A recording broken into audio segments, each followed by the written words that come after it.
Hello everyone, welcome to Net Biology. Today we will discuss about generation of nerve impulses. आज से हम start करेंगे neuron की actual physiology. Actual physiology अगर हम बात करें न्यूरॉन की फंक्शनिंग 3 स्टेप्स में पूरी होती है। सबसे पहले जनरेशन ऑफ नर्व इम्पल्स क्या है और इसके related generation of nerve impulse या न्यूरॉन की जो फंक्शनिंग है इससे रिलेटेड मैंने सारे ही जो भी टर्म्स हैं वो डिस्कस किए थे इंट्रोडक्शन वाले वीडियो में। उसके बाद आयन चैनल्स भी हम डिस्कस कर चुके हैं और मैंने कहा था 3 स्टेप्स होते हैं न्यूरॉन की फंक्शनिंग को लेकर। सबसे पहले जनरेशन ऑफ नर्व इम्पल्स, दूसरा प्रोपगेशन ऑफ नर्व इम्पल्स और तीसरा ट्रांसमिशन ऑफ नर्व इम्पल्स। और इन तीनों ही स्टेप्स को समझने से पहले हमको आयन चैनल्स और कुछ इंपॉर्टेंट टर्म्स की बेसिक नॉलेज होना ज़रूरी है, जैसे रेस्टिंग मेम्ब्रेन पोटेंशियल क्या है, मेम्ब्रेन पोटेंशियल क्या है, नर्व इम्पल्सेस क्या है, स्टिमुलस क्या है या थ्रेशोल्ड स्टिमुलस किसे कहते हैं, ये सारी चीज़ें तो हम इन सब चीज़ों को डिस्कस कर चुके हैं इससे पहले की 2 वीडियोज़ में। आयन चैनल्स भी हमने देख लिए हैं। आयन चैनल्स का कंसेप्ट भी यहाँ पे काम करेगा क्योंकि आयन चैनल्स काफ़ी टाइप के होते हैं। कौन से चैनल्स किस चीज़ के लिए इंपॉर्टेंट है, मतलब कोई रेस्टिंग मेम्ब्रेन पोटेंशियल को मेंटेन करने के लिए इंपॉर्टेंट है, कुछ की वजह से एक्शन पोटेंशियल या नर्व इम्पल्स जनरेट होती हैं, कुछ की वजह से नर्व इम्पल्स ट्रांसमिट होती हैं। तो ये सारी चीज़ें ये जो आयन चैनल्स का कंसेप्ट है वो भी एकदम क्लियर होना चाहिए। आयन चैनल्स बेसिकली क्या है, ये ट्रांस मेम्ब्रेन प्रोटीन्स हैं जो एम्बेडेड होती हैं lipid bilayer of plasma membrane में। ठीक है, तो सबसे पहले generation of nerve impulses 5 stages में पूरी होती है। There are 5 stages in nerve impulse generation और वो 5 स्टेजेस क्या हैं। सबसे पहले रेस्टिंग मेम्ब्रेन पोटेंशियल, इन सब के बारे में हमने बेसिक नॉलेज देख ली थी, बेसिक चीज़ें, इनकी डेफिनेशन क्या है और आखिर ये होता क्या है। फिर हम जनरेशन किस तरीके से होता है ये भी देखेंगे। सबसे पहली स्टेज है रेस्टिंग मेम्ब्रेन पोटेंशियल, दूसरी है ग्रेडेड पोटेंशियल। ग्रेडेड पोटेंशियल के बारे में डिस्कस नहीं किया था, इस वीडियो में आगे बात करेंगे। तीसरा है डीपोलराइजेशन, एक्शन पोटेंशियल, रीपोलराइजेशन और लास्ट है हाइपरपोलराइजेशन। हाइपरपोलराइजेशन वाली फेज भी यहाँ पे आती है। सबसे पहले रेस्टिंग मेम्ब्रेन पोटेंशियल क्या है, जैसे हम पहले भी डिस्कस कर चुके हैं, हर एक सेल के पास अपना एक मेम्ब्रेन पोटेंशियल होता है। पोटेंशियल का मतलब है सेपरेशन ऑफ चार्ज, और क्योंकि यहाँ पे मेम्ब्रेन बीच में सेपरेशन लाइन है इसकी वजह से इसलिए इसको कहते हैं मेम्ब्रेन पोटेंशियल, यानी कि यहाँ पे सेपरेशन लाइन जो है वो प्लाज्मा मेम्ब्रेन है। हर एक सेल के पास प्लाज्मा मेम्ब्रेन होती है। हम बात कर रहे हैं न्यूरॉन की, तो न्यूरॉन की जो प्लाज्मा मेम्ब्रेन है उसे एक्सोलेमा या न्यूरीलेमा कहा जाता है। तो प्लाज्मा मेम्ब्रेन, अगर मान लीजिए ये प्लाज्मा मेम्ब्रेन है, इसके बाहर जो चार्ज होता है वो पॉजिटिव चार्ज होता है due to large number of sodium ions, और अंदर की ओर पोटेशियम आयंस भी हैं जो क्या करते हैं, पॉजिटिव चार्ज ही कंटेन करते हैं। लेकिन अंदर साइड लार्ज प्रोटीन की वजह से जो नेट नेगेटिव चार्ज कंटेन करती है उसकी वजह से अंदर साइड को नेगेटिव चार्ज होता है। और ये जो आपको सेपरेशन दिख रहा है बिकॉज ऑफ इस लाइनिंग की वजह से, मेम्ब्रेन की वजह से सेपरेशन दिख रहा है, बाहर पॉजिटिव अंदर नेगेटिव, ये सेपरेशन ऑफ चार्ज कहलाता है पोटेंशियल। मेम्ब्रेन की वजह से ये पोटेंशियल हो पा रहा है जनरेट, इसकी वजह से मेम्ब्रेन पोटेंशियल इसे कहेंगे। जब कोई भी सेल रेस्ट वाली कंडीशन में हो, ज़्यादातर सेल एक्साइटेबल नहीं होती है, वो हमेशा रेस्टिंग वाली कंडीशन में ही होती है, मतलब इसी तरीके का उनमें सेपरेशन आपको दिखेगा, बाहर पॉजिटिव अंदर नेगेटिव। केवल न्यूरॉन और कुछ मसल सेल्स ऐसी होती हैं जो क्या कर पाती हैं, एक्शन पोटेंशियल जनरेट कर पाती हैं, एक्साइटेबल हो पाती हैं, न्यूरॉन्स और मसल सेल्स। बाकी अदर सेल्स जो होती हैं उनके पास रेस्टिंग मेम्ब्रेन पोटेंशियल होता है, ये जो सेपरेशन ऑफ चार्जेस है ये प्रेजेंट है, एक्साइटेबिलिटी नहीं होती है। ठीक है, एक्साइटेबल कौन है, केवल न्यूरॉन। तो ये वाली कंडीशन में जब कोई भी इम्पल्स ट्रांसमिट नहीं हो रही है, कोई इम्पल्स जनरेट नहीं हो रही है, कोई स्टिमुलस काम नहीं कर रहा है, सेल एकदम रेस्ट वाली कंडीशन में है, तो इसे कहेंगे रेस्टिंग मेम्ब्रेन पोटेंशियल, जब ऐसा सेपरेशन ऑफ चार्ज दिखेगा। और यही कंडीशन, यही फेज़ क्या कहलाती है, पोलराइज्ड फेज़, जहाँ पे सेपरेशन ऑफ चार्ज है, एक पोल की तरफ पॉजिटिव चार्ज और दूसरे पोल की तरफ नेगेटिव चार्ज है, पोलराइज्ड कंडीशन। ठीक है, when nerve cells are not conducting any impulse they are said to be in resting state. In the resting state the outer surface of exolemma has positive charge because of sodium ions, and inner surface has negative charge because of proteins in axoplasm, axolemma नहीं है यहाँ पे, axoplasm है। Axoplasm मतलब जो cell का cytoplasm है neuron का, तो एक्सोप्लाज्म में ही प्रोटीन होगी, तो यहाँ पे एक्सोलेमा नहीं है, ठीक है। Axolemma is more permeable to potassium ions and mostly impermeable to sodium ions. ये किस लिए, हमने आयन चैनल्स में भी देखा था, लीकेज आयन चैनल्स पोटेशियम के जो होते हैं, पोटेशियम लीकेज आयन चैनल्स ये ज़्यादा होते हैं प्लाज्मा मेम्ब्रेन में comparative to sodium leakage channels. इसलिए जो पोटेशियम है वो ज़्यादा परमिएबल होगा, मतलब जो सेल है वो ज़्यादा परमिएबल होगी पोटेशियम के लिए। और leakage channels and gated channels दोनों ही कंसंट्रेशन ग्रेडियंट के अलोंग काम करते हैं, मतलब ये ट्रांसपोर्टेशन करेंगे कंसंट्रेशन ग्रेडियंट के अलोंग, जहाँ कंसंट्रेशन कम होगी वहाँ आयंस को ट्रांसपोर्ट करेंगे। तो पोटेशियम अंदर ज़्यादा है, बाहर कम है, तो पोटेशियम को अंदर से बाहर की ओर डालेंगे, ठीक है। तो किसके लिए ज़्यादा परमिएबल होगी, पोटेशियम के लिए, क्योंकि ज़्यादा आयन चैनल्स किसके हैं, पोटेशियम के, सोडियम के लिए कम परमिएबल है। मोस्टली इम्परमिएबल हम कह सकते हैं।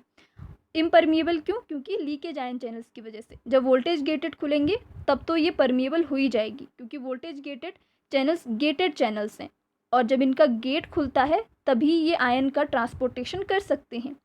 लीकेज आयन चैनल्स में कोई भी गेट प्रेजेंट नहीं है, ये रैंडमली ओपन और क्लोज होते हैं।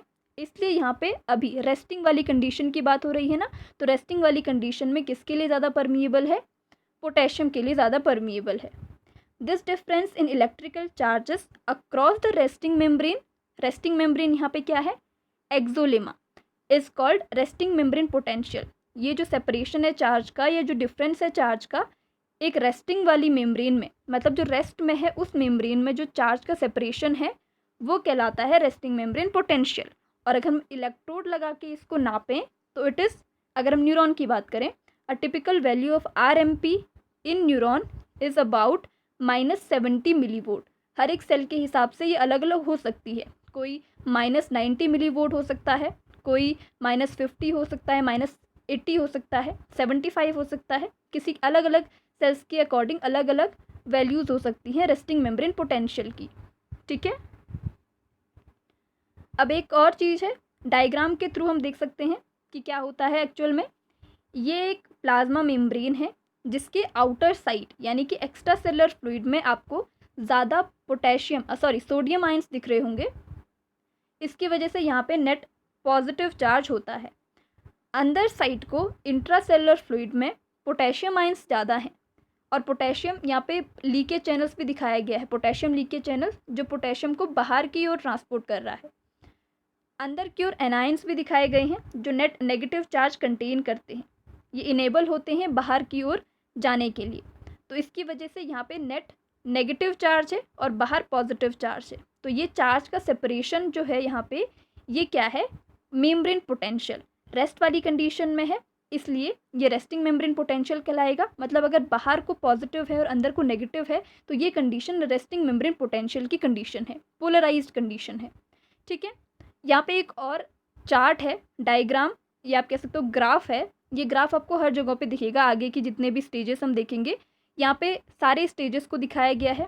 Depolarisation, action potential, repolarisation. Graded potential का यहाँ पे ग्राफ नहीं होता है, ठीक है। ग्रेडेड पोटेंशियल क्या है ये आगे हम डिस्कस करेंगे। ये जो -70 मिलीवोल्ट का यहाँ पे दिखाया गया है वोल्टेज, ये जो है ये है रेस्टिंग मेम्ब्रेन पोटेंशियल। यहाँ पे कोई भी स्टिमुलस काम नहीं कर रहा है। जैसे ही स्टिमुलस लगेगा और वो थ्रेशोल्ड वैल्यू को पार कर देगा तब जाके डीपोलराइजेशन, एक्शन पोटेंशियल और वापस से रिपोलराइजेशन हो पाएगा। और यहाँ पे एक और स्टेज आती है हाइपर पोलराइजेशन की, उसी कंडीशन में रिफैक्टरी पीरियड भी चलता है, ठीक है। और वापस से फिर रेस्टिंग स्टेट, रेस्टिंग स्टेट को वापस से लाना ज़रूरी है। मेंटेनेंस ऑफ RMP, एक बार कोई नर्व इम्पल्स जनरेट हो गई या एक्शन पोटेंशियल जनरेट हो गया, आगे प्रोपगेट हो गया, फिर वापस से जो जहाँ पे से स्टार्ट हुआ था वहाँ पे वापस से रेस्टिंग मेम्ब्रेन पोटेंशियल को लाना ज़रूरी है। नहीं तो कोई भी दूसरा स्टिमुलस आएगा थ्रेशोल्ड वैल्यू को पार करके, वो वापस से जनरेट नहीं कर पाएगा एक्शन पोटेंशियल को, दोबारा नर्व इम्पल्सेस जनरेट नहीं हो पाएगी। इसलिए वापस से रेस्टिंग मेम्ब्रेन पोटेंशियल को मेंटेन करना ज़रूरी है। और कुछ फैक्टर्स यहाँ पे काम करते हैं, मोस्टली आयन चैनल्स काम करते हैं, जो क्या करते हैं, मेंटेन करते हैं रेस्टिंग मेम्ब्रेन पोटेंशियल को। सबसे पहला लीकेज आयन चैनल्स और दूसरा सोडियम पोटेशियम ATPase पंप। ये दोनों ही आयन चैनल्स मेंटेन रखते हैं रेस्टिंग मेम्ब्रेन पोटेंशियल को आफ्टर डीपोलराइजेशन और एक्शन पोटेंशियल जनरेशन। यहाँ पे आपको दिख रहा होगा, इसके बाद रिफैक्टरी पीरियड आया और वापस से रेस्टिंग स्टेट आ गई। तो ऐसा भी तो हो सकता था, अगर ये फैक्टर्स यहाँ पे काम नहीं करते तो जो एक्शन पोटेंशियल है वो चलता रहता, डीपोलराइजेशन वाली फेज ही रहती, वापस से रीपोलराइजेशन या वापस से जो रेस्टिंग मेम्ब्रेन पोटेंशियल है वो वापस से गेन नहीं किया जा सकता। तो इसको मेंटेन करने के लिए कुछ फैक्टर्स काम करते हैं। जब हम सारे के सारे, इसके बाद हम मेंटेनेंस ऑफ फैक्टर्स देखेंगे, जब हम सारी की चीज़ें पढ़ लेंगे, मतलब ये सारे स्टेजेस देख लेंगे, उसके बाद हमको पता चलेगा कि कितना इंपॉर्टेंट है रेस्टिंग मेम्ब्रेन पोटेंशियल को वापस से रीगेन करना। ठीक है, तो नेक्स्ट है मेंटेनेंस ऑफ RMP। यहाँ पे 3 फैक्टर्स काम करते हैं। सबसे पहला है एक्टिविटी ऑफ लीकेज चैनल्स, दूसरा है anions inability to leave the cell, and तीसरा है activity of sodium potassium ATPase pump. यहाँ पे 2 आयन चैनल्स काम कर रहे हैं, इसलिए आयन चैनल्स का कंसेप्ट क्लियर होना चाहिए। 3 टाइप के आयन चैनल्स कौन कौन से हैं, एक ATP dependent, leakage ion channels और गेटेड आयन चैनल्स। और आगे जो गेटेड आयन चैनल्स के टाइप्स दिखाए थे वो भी इंपॉर्टेंट है, उनके भी फंक्शंस आएंगे आगे। ठीक है, तो वो कहाँ पे प्रेजेंट होते हैं, उनके फंक्शंस क्या हैं और कितने टाइप्स के होते हैं, ये 3 चीज़ें जानना ज़रूरी है आयन चैनल्स में। आपको नहीं पता है तो इससे पहले वाली वीडियो आयन चैनल्स पे थी, उसे आप देख सकते हैं। Anions inability to leave the cells, जो एनायंस होते हैं लार्ज प्रोटीन्स, वो इनेबल होते हैं या हम अनेबल होते हैं या हम कह सकते हैं कि कैपेबल नहीं होते हैं सेल को लीव करने के लिए। तो ये भी मेंटेन करता है resting membrane potential. Resting membrane potential सिर्फ और सिर्फ यही चीज़ है, सेल के बाहर पॉजिटिव और अंदर नेगेटिव, ये मेंटेन रखना। ठीक है, तो कैसे करके ये मेंटेन करते हैं, सबसे पहले लीकेज चैनल्स की एक्टिविटी से स्टार्ट करेंगे। Axolemma has more potassium leakage channels than sodium leakage channels. इससे पहले भी डिस्कस किया था कि जो एक्सोलेमा है न्यूरॉन की, इसके पास पोटेशियम लीकेज चैनल्स ज़्यादा होते हैं comparative to sodium leakage channels, इसलिए जो प्लाज्मा मेम्ब्रेन है वो पोटेशियम के लिए ज़्यादा परमिएबल होती है। Therefore, more potassium ions diffuse out into ECF along their concentration gradient. Leakage ion channels concentration gradient के साथ काम करते हैं, पोटेशियम को अंदर से बाहर की ओर एंट्री करवाएंगे। कोई भी पोटेशियम लीकेज चैनल्स अंदर को एंट्री कराने के लिए कैपेबल नहीं होगा, क्योंकि हमने देखा था जो आयन चैनल्स है वो केवल एक ही डायरेक्शन में किसी पर्टिकुलर आयन को फ्लो करवा सकते हैं, ट्रांसपोर्ट करवा सकते हैं। तो केवल बाहर की ओर एंट्री होगी पोटेशियम की। ठीक है, तो बाहर की ओर पोटेशियम एंटर करेगा, मतलब जो अंदर का चार्ज है पॉजिटिव चार्ज वो भी बाहर जा सकता है, लेकिन जो बाहर का पॉजिटिव चार्ज है मतलब जो सोडियम है वो क्या है, इतने कैपेबल नहीं है कि वो अंदर की ओर मूव कर सके, क्योंकि जो प्लाज्मा मेम्ब्रेन है वो ज़्यादा परमिएबल किसके लिए है, पोटेशियम के लिए, और पोटेशियम की केवल बाहर को एंट्री की जा सकती है। राइट, किसकी वजह से, लीकेज आयन चैनल्स की वजह से। किसकी बात हो रही है यहाँ पे, रेस्टिंग मेम्ब्रेन पोटेंशियल को वापस से मेंटेन करने की। Comparatively very less sodium ions enter inside the cell, और बाहर को ज़्यादा पोटेशियम जा रहा है, पोटेशियम भी पॉजिटिव चार्ज है और सोडियम के पास भी पॉजिटिव चार्ज होता है, लेकिन जो अंदर का जो पॉजिटिव चार्ज है ये चीज़ डिफरेंट है। एक्स्ट्रा सेलुलर फ्लूइड कंटेन करता है ज़्यादा सोडियम को, और अंदर वाला जो इंट्रासेलुलर फ्लूइड है उसके पास पोटेशियम ज़्यादा है, दोनों ही पॉजिटिवली चार्ज है। पोटेशियम बाहर को जा सकता है, कंपैरेटिवली सोडियम उतना अंदर नहीं आ सकता। तो मतलब जो पॉजिटिव चार्ज है बाहर जाता है और अंदर का भी पॉजिटिव चार्ज बाहर जा रहा है। अगर डीपोलराइजेशन वाली कंडीशन आएगी, जब सोडियम अंदर आएगा तो पोटेशियम बाहर जाके वापस से मेंटेन कर देगा बाहर का, और अंदर का तो अंदर जो चार्ज है नेगेटिव चार्ज वो बाहर नहीं जा सकता। अभी हमने देखा था inability of ions to leave the cell, right. This makes unequal distribution of ions in the ECF और एक्सोप्लाज्म। एक्सोप्लाज्म में और ECF में ये अनइक्वल डिस्ट्रीब्यूशन होता है, जिसकी वजह से रेस्टिंग मेम्ब्रेन पोटेंशियल वापस से रीगेन किया जा सकता है। जब हम पूरा देखेंगे फिर हम इसको वापस से रिलेट करेंगे इससे, तब हमको ज़्यादा अच्छे से समझ में आएगा। अभी केवल इसको समझ लीजिए। Anions inability to leave the cells. Anions जो होते हैं, एनायंस मतलब जिनके पास नेगेटिव चार्ज होता है, ऐसे आयंस जिनके पास नेगेटिव चार्ज है। यहाँ पे हम किसकी बात कर रहे हैं, एनायंस की, लार्ज प्रोटीन्स जो कहाँ प्रेजेंट है, inside the cell. Some anions inside the cells are unable to move और डिफ्यूज आउट द सेल। उनके पास ये कैपेबिलिटी नहीं होती है कि वो लीव कर सके सेल को, लार्ज प्रोटीन्स के केस में। Which makes more negative charge inside the cell, इसकी वजह से negative charge inside the cell जो है वो क्या होता है, मेंटेन रहता है, अंदर की तरफ नेगेटिव चार्ज रहता है। एग्जाम्पल में लार्ज प्रोटीन्स,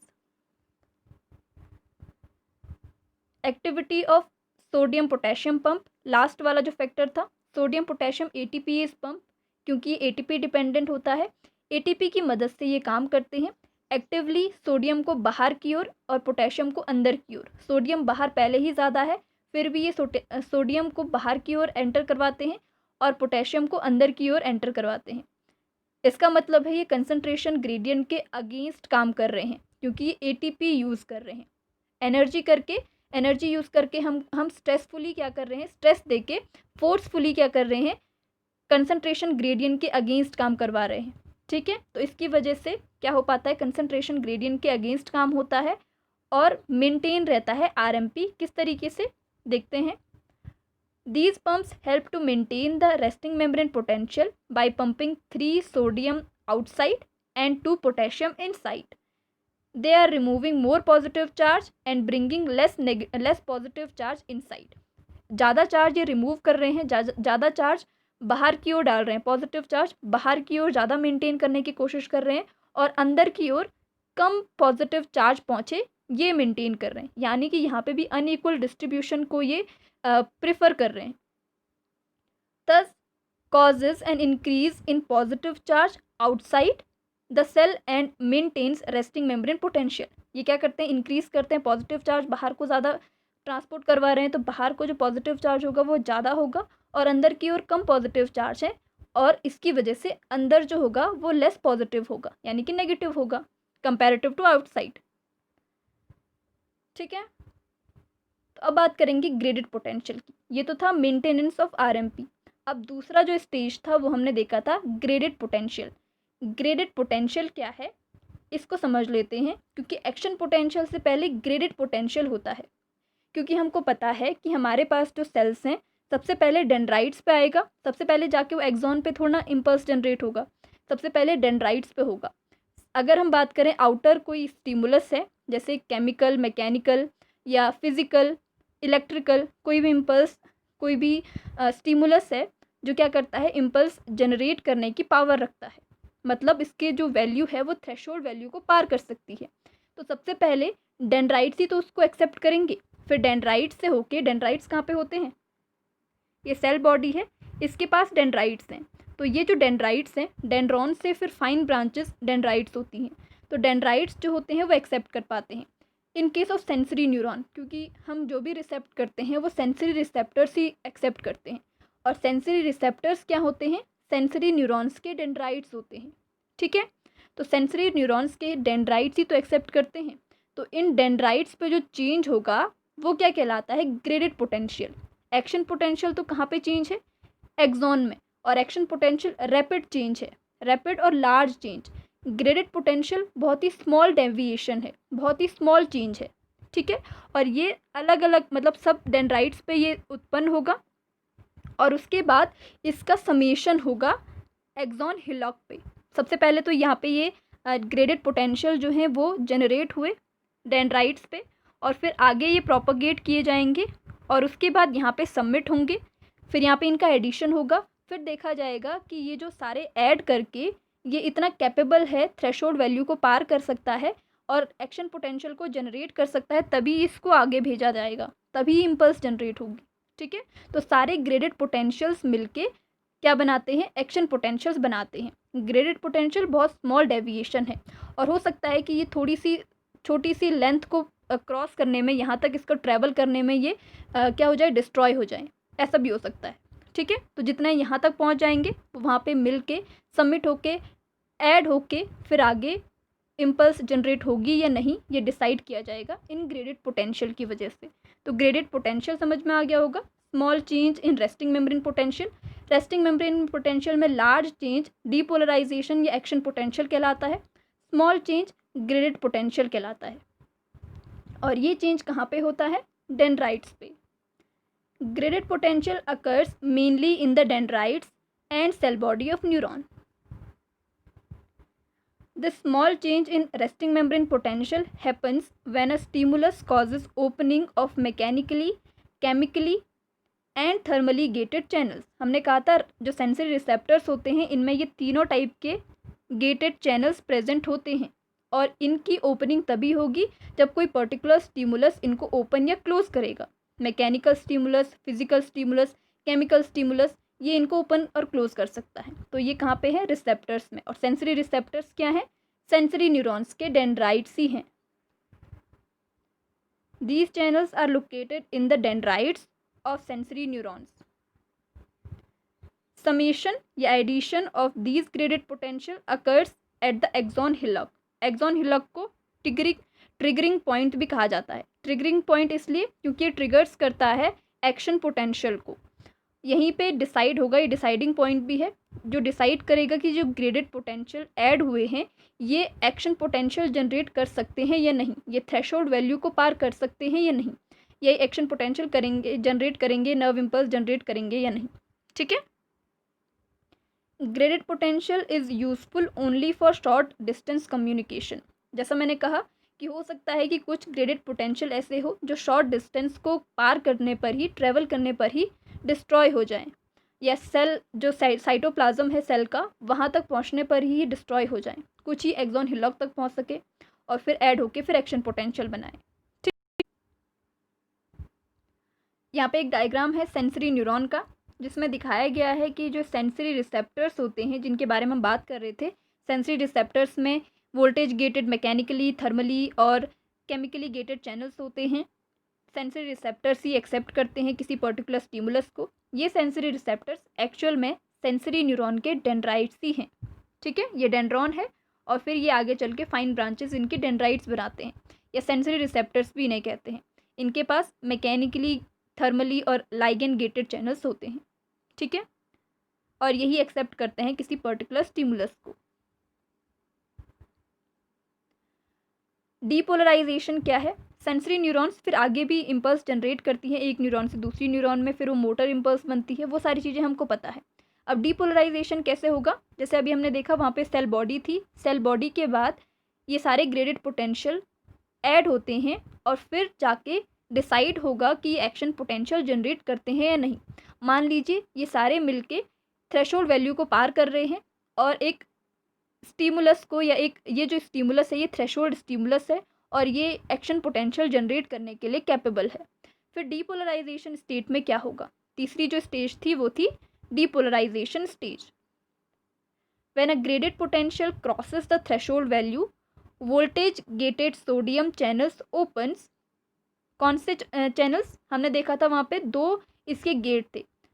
सोडियम, जो वोल्टेज गेटेड सोडियम चैनल्स थे उनके दो गेट थे. गेटेड चैनल्स में सबसे पहला वोल्टेज गेटेड चैनल्स आते हैं.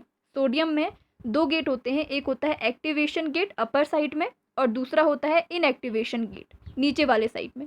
तो सबसे पहले एक्टिवेशन गेट ओपन होगा और सोडियम अंदर की ओर एंट्री करेंगे. ये यहाँ पे खुला ही होता है. इनएक्टिवेशन गेट इस केस में खुला ही रहता है और सोडियम यहाँ से एंट्री कर पाएंगे. इनएक्टिवेशन गेट बाद में क्लोज होता है. ठीक है. Sodium ions rush into the cell, influx of sodium ions. इस केस में क्या होगा? जैसे ही ये जो स्टिमुलस है या थ्रेशोल्ड वैल्यू को पार कर दिया. थ्रेशोल्ड वैल्यू अप्रॉक्सीमेटली -70 मिलीवोल्ट है. सबसे पहले रेस्टिंग मेम्ब्रेन पोटेंशियल क्या था? 70 मिलीवोल्ट. और जैसे ही ये थ्रेशोल्ड वैल्यू तक पहुंचा, मतलब -55 मिलीवोल्ट तक पहुंचा, वैसे ही क्या होगा? सोडियम इनफ्लक्स, यानी कि जो सोडियम चैनल्स हैं वोल्टेज गेटेड, क्योंकि यहाँ पे वोल्टेज चेंज हुई है तो voltage gated sodium channels open होंगे. उनका एक्टिवेशन गेट, इस समय इनएक्टिवेशन जो नीचे साइड को है वो ओपन ही है, ऊपर का एक्टिवेशन गेट ओपन होगा और सोडियम इनफ्लक्स होगा. सोडियम अंदर की ओर एंट्री करेंगे सेल के अंदर. सोडियम बाहर ज़्यादा थे. वोल्टेज गेटेड चैनल्स भी कंसंट्रेशन ग्रेडियंट के अलॉन्ग साइड काम करते हैं. ये सोडियम की एंट्री अंदर से बाहर को कराने के लिए कैपेबल नहीं है. ठीक है. तो सोडियम बाहर ज़्यादा था, अंदर कम था, तो अंदर की ओर एंटर होगा. इसकी वजह से चार्ज में चेंज आएगा. यही डेंड्राइट्स में भी होता है लेकिन वो स्मॉल चेंज है, यहाँ पे रैपिड चेंज है. So inside becomes less negative comparative to outside. इसकी वजह से जो इनसाइड है, मतलब सेल के अंदर है, इंट्रासेलुलर फ्लूइड, ये लेस नेगेटिव होने लगेगा क्यों? क्योंकि एक्शन पोटेंशियल अब जनरेट हो रहा है, ज़्यादा से ज़्यादा सोडियम आयंस अंदर की ओर आ रहे हैं और पोटेशियम आयंस थोड़े बहुत अंदर पहले से हैं, तो अंदर को जो है वो पॉजिटिव चार्ज आने लग गया है, तो ये क्या हो जाएगा, लेस नेगेटिव होने लगेगा। जितना ज़्यादा हम पॉजिटिव डालेंगे उतना वो लेस नेगेटिव, एनायंस का इफेक्ट कम होने लगेगा और बाहर को नेगेटिव होने लगेगा। The influx of sodium ions changes the membrane potential from -55 to +30 millivolt. इतने तक ये इसका जो पोटेंशियल है वो चेंज कर सकता है। -55 मिलीवोल्ट कौन सा पोटेंशियल था, थ्रेशोल्ड वैल्यू वाला। उसके बाद ये +30 मिलीवोल्ट तक ये पहुंचा सकता है इसको, अगर पॉजिटिव चार्ज अंदर की ओर आ गया, इसलिए यहाँ पे पॉजिटिव चार्ज लगा हुआ है, पॉजिटिव आगे से दिखाया गया है क्योंकि इनसाइड अब पॉजिटिव हो रहा है, तो इतना पॉजिटिव कर सकता है इसको, इतना सोडियम अंदर की ओर एंट्री कर पाते हैं। तो ये कितना रैपिड चेंज है, रैपिड चेंज हम कह सकते हैं, ये जो लार्ज चेंज हम कह सकते हैं, वाइड चेंज हम कह सकते हैं, यही एक्शन पोटेंशियल है और ये फेज कहलाती है डीपोलराइजेशन की phase. It is also known as reversal potential, क्योंकि ये रेस्टिंग मेम्ब्रेन पोटेंशियल से रिवर्स है, इसलिए इसको रिवर्स पोटेंशियल भी कहते हैं। यहाँ पे एक दिखाया गया है, ग्राफ दिखाया गया है और एक वीडियो जैसी है जिसमें चल रहा है कि अंदर की ओर सोडियम की एंट्री की होने की वजह से यहाँ पे जो ग्राफ है ये अपर की ओर दिख रहा है, मतलब इसमें डीपोलराइजेशन हो रहा है।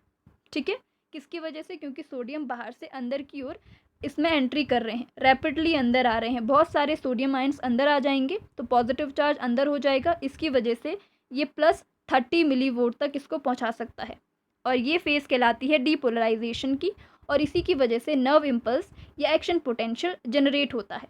थ्रेशोल्ड वैल्यू 55, इसको क्रॉस करने के बाद depolarisation phase.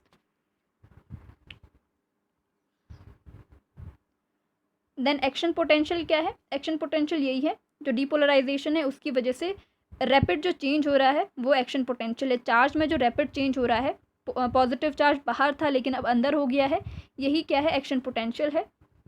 Rapid and large change in resting membrane potential. Action potential are also called nerve impulses.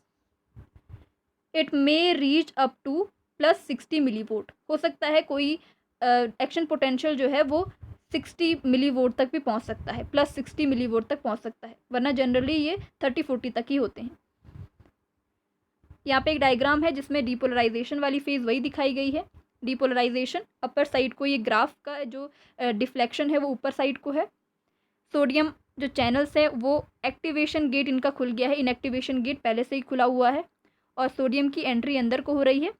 और यहाँ पे ये जो पोटेशियम है ये लीकेज चैनल है, पोटेशियम बाहर को जा ही रहा है। लीकेज चैनल्स पोटेशियम को बाहर करते ही हैं, लेकिन इस पर कोई फ़र्क नहीं पड़ता क्योंकि जो सोडियम है वो बहुत ज़्यादा एंटर हो चुके हैं अंदर, इसलिए पॉजिटिव चार्ज सोडियम की वजह से ज़्यादा हो चुका है अंदर की ओर। देन repolarization की phase. repolarization, increase of positive charge inside, further entry of sodium is prevented because inactivation gate of voltage gated sodium channels are closes। किसकी वजह से? ज़्यादा सोडियम आयंस की अंदर की एंट्री हो जाने की वजह से अब क्या होगा, जो इनएक्टिवेशन गेट है, लोअर वाला जो गेट है वो क्लोज हो जाएगा, जिसकी वजह से सोडियम अब और एंटर नहीं हो सकता। किस फेज़ में? रिपोलराइजेशन की फेज़ में। इसके बाद ये जो नर्व इम्पल्स है वो आगे जनरेट होगी, आगे प्रोपगेट होगी। प्रोपगेशन में देखेंगे हम इसके बाद क्या होता है। रिपोलराइजेशन में क्या होता है, अब वापस से सेल अपनी पहली वाली कंडीशन पाना चाहती है, इसलिए इनएक्टिवेशन गेट ये बंद कर देगी, सोडियम अंदर ही रह जाएगा। अब सोडियम बाहर नहीं जाएगा, अब सोडियम केवल और केवल पंप की मदद से बाहर जा सकता है, वैसे अब बाहर नहीं जा सकता क्योंकि जो लीकेज चैनल्स हैं वो भी सोडियम को अंदर ही एंटर करवाते हैं और वोल्टेज गेटेड चैनल्स वो भी सोडियम को अंदर ही एंटर करवाते हैं। तो सोडियम इन चैनल्स की मदद से बाहर नहीं जा सकता, केवल और केवल जो सोडियम पोटेशियम पंप है उसकी वजह से सोडियम को बाहर किया जाएगा। अब क्या होगा, voltage gated sodium channels opens when sodium channels are closing. Voltage gated यहाँ पे पोटेशियम है, यहाँ पे गलती से सोडियम हो गया, ये पोटेशियम है। Voltage gated potassium channels opens, जिस टाइम पे, अब ये किस लिए ओपन हुए, जिस टाइम पे स्टिमुलस आया था और सोडियम चैनल्स ओपन हुए थे उसी टाइम पे potassium gated voltage gated potassium channels भी ओपन हो जाते हैं। लेकिन ये बहुत स्लो ओपन होते हैं, इसलिए पहले ही सोडियम की एंट्री हो गई अंदर जब तक ये खुल पाए। अब ये खुल रहे हैं और सोडियम चैनल बंद हो रहा है, तो मतलब है सोडियम चैनल्स जब बंद होंगे तब तक ये पूरी तरीके से खुल जाएंगे, आराम आराम से खुल रहे हैं। लेकिन जब सोडियम चैनल बंद हो गई, सोडियम बहुत ज़्यादा अंदर आ गया, तब जाके जो पोटेशियम वाले चैनल्स हैं वोल्टेज गेटेड, वो ओपन हो पा रहे हैं। ठीक है, तो अब ये पूरी तरीके से ओपन हो गए हैं। These channels increases the outflow of potassium ions. इसकी वजह से जो पोटेशियम है, क्योंकि पोटेशियम जो चैनल्स हैं वो पोटेशियम को बाहर की डायरेक्शन में डालते हैं और सोडियम को अंदर की डायरेक्शन में, फिर इसकी रिवर्सल नहीं हो सकता है, सोडियम अब बाहर नहीं जा सकते इनकी वजह से। पोटेशियम बाहर जा सकता है, पोटेशियम भी पॉजिटिव चार्ज कंटेन करता है, तो पोटेशियम की वजह से अब बाहर पॉजिटिव चार्ज हो पाएगा। यही रिपोलराइजेशन है। हमने पहले देखा था repolarisation is regain of resting membrane potential, वापस से रेस्टिंग मेम्ब्रेन पोटेंशियल को रीगेन करना, मतलब सेल के बाहर पॉजिटिव चार्ज और अंदर नेगेटिव चार्ज होना चाहिए। सोडियम जा नहीं सकते हैं इतने क्विकली, तो क्या करते हैं, पोटेशियम आयन चैनल्स खुल गया, इसकी वजह से voltage gated potassium ion channel खुलने की वजह से केवल और केवल पोटेशियम इस फेज में बाहर जा सकते हैं। ठीक है, तो यहाँ पे पोटेशियम बाहर जाते हैं। Again inside the cell becomes negative and outside becomes positive. और दूसरा जो वो पंप है, जैसा हमने कहा था रेस्टिंग मेम्ब्रेन पोटेंशियल को मेंटेन करता है, तो इसके लिए वो सोडियम को अब बाहर फेंक रहा है, सोडियम उसी की मदद से बाहर जा सकता है। और इस केस में रिपोलराइजेशन में केवल और केवल पोटेशियम बाहर जाता है। इससे रिलेटेड क्वेश्चन आ सकता है, यहाँ पे कन्फ्यूजन सबसे ज़्यादा होती है। इस केस में सोडियम बाहर नहीं जाता है, रिपोलराइजेशन में वापस से रेस्टिंग मेम्ब्रेन पोटेंशियल रीगेन हो रहा है, बाहर पॉजिटिव और अंदर नेगेटिव हो रहा है, लेकिन यहाँ पे इस टाइम पे सोडियम की वजह से बाहर पॉजिटिव नहीं है, पोटेशियम की वजह से बाहर ज़्यादा पॉजिटिव है। ठीक है, repolarization restores the original resting membrane potential, वापस से -70 मिलीवोल्ट पे पहुंच जाएगा, अंदर नेगेटिव बाहर पॉजिटिव, लेकिन पोटेशियम की वजह से, सोडियम की वजह से नहीं। बाहर पॉजिटिव पोटेशियम की वजह से है, क्योंकि पोटेशियम लीकेज चैनल्स ही पोटेशियम को बाहर कर सकते हैं। सोडियम वोल्टेज गेटेड सोडियम जो चैनल्स हैं वो सोडियम की एंट्री बाहर को नहीं करवा सकते, वो केवल एक डायरेक्शन में इसका फ्लो करवाते हैं अंदर की ओर। पोटेशियम यहाँ पे बाहर जाएगा, इसकी वजह से रेस्टिंग मेम्ब्रेन पोटेंशियल वापस रीगेन हो जाएगा। लेकिन इस केस में दूसरी नर्व इम्पल्स जनरेट नहीं हो सकती है, क्योंकि सोडियम की एंट्री होने पर ही जनरेट होगी। तो इस फेज़ में जहाँ पे दूसरी इम्पल्स जनरेट ना हो पाए, वो कहलाता है रिफैक्ट्री पीरियड। रिफैक्ट्री पीरियड क्या है, ये आगे हम डिस्कस करेंगे। जब तक सोडियम बाहर नहीं गई तब तक वापस से ये फेज़ नहीं आ सकती, वापस से एक नर्व इम्पल्स जनरेट नहीं हो पाती है। तो ये जो स्मॉल फेज़ है, इसे कहते हैं रिफैक्ट्री पीरियड, जब कोई दूसरी इम्पल्स जनरेट ना हो पाए। ठीक है, रिपोलराइजेशन फेज़ ये वाली है। यहाँ पे जो ये इनएक्टिवेशन गेट था वो क्लोज हो गया है और केवल पोटेशियम आयन ही बाहर की ओर एंट्री कर पाते हैं। वापस से वही कंडीशन आ जाएगी, लेकिन केवल और केवल यहाँ पे आयंस में डिफरेंस है, चार्ज सेम है। मतलब रेस्टिंग मेम्ब्रेन पोटेंशियल में बाहर जो पॉजिटिव चार्ज है और अंदर जो नेगेटिव चार्ज है, चार्ज सही है, लेकिन आयंस अलग है। यहाँ पे पहले ये सोडियम की वजह से था, लेकिन इस केस में रिपोलराइजेशन वाली फेज़ में ये पोटेशियम की वजह से है पॉजिटिव चार्ज। ठीक है, ये चीज़ क्लियर होनी चाहिए। तो रिपोलराइजेशन वापस से यहाँ पे डाउनवर्ड डिफ्लेक्शन आपको ग्राफ में दिखेगा, ये रिपोलराइजेशन वाली फेज़ है। और इसके बाद जो नर्व इम्पल्स है वो आगे प्रोपगेट होगी पूरी एक्सॉन की लेंथ में। अब एक लास्ट और फेज़ आती है, यहाँ पे रिफैक्ट्री पीरियड भी दिखाया गया है। एक और लास्ट फेज़ आती है यहाँ पे, ये होती है हाइपर पोलराइजेशन। हाइपर पोलराइजेशन वाली कंडीशन क्या है, पोलराइज्ड कंडीशन, हाइपर मतलब ज़्यादा पोलराइज्ड कंडीशन। पहले भी हमने इसकी डेफिनेशन देखी थी, और ये पोटेशियम आयंस के ज़्यादा आउटफ्लो की वजह से होता है। जैसे हमने कहा कि जो पोटेशियम आयन चैनल्स हैं वो सोडियम की कंपैरेटिव बहुत ही आराम से ओपन होते हैं, तो ये आराम से क्लोज भी होते हैं। ओपन किस टाइम पे हो जाना चाहिए था, इनको सोडियम चैनल्स के साथ ओपन हो जाना चाहिए था। Voltage gated potassium ion channels की बात हो रही है, इनको उसी टाइम पे ओपन हो जाना था, लेकिन ये आराम से ओपन होते हैं। और जब वो क्लोज हो जाता है, सोडियम चैनल्स जब क्लोज हो जाते हैं, तब ये ठीक ढंग से ओपन हो पाते हैं। तो ऐसे ही ये क्लोज होने में भी थोड़ा टाइम लगाते हैं। इसकी वजह से ज़्यादा आउटफ्लो हो जाता है पोटेशियम का बाहर की तरफ। Voltage gated potassium channels closes very slowly, और ओपन भी ये बहुत स्लोली होते हैं। Because of this membrane potential becomes more negative. 70 millivolt की जगह ये -90 मिलीवोल्ट तक पहुंच जाता है। ठीक है। और इसी हाइपरपोलराइजेशन को वापस से पहली वाली कंडीशन में रेस्टिंग मेम्ब्रेन पोटेंशियल को वापस से रीगेन करने के लिए, पहला जैसा बनाने के लिए वहाँ पे फैक्टर्स काम कर रहे थे जो हमने 3 देखे थे। ठीक है, इसी हाइपरपोलराइजेशन को वापस से न्यूट्रलाइज करने के लिए। तो ये ज़्यादा पहुँच गया, -70 मिलीवोल्ट होना चाहिए था, ये -90 मिलीवोल्ट तक पहुँच गया, रेस्टिंग मेम्ब्रेन पोटेंशियल से भी ज़्यादा पार कर दिया। तो ये कंडीशन है hyperpolarisation. More charges are separated, outside more positive, inside more negative. Leakage and sodium potassium pumps ensures that the resting membrane potential regained maintained soon.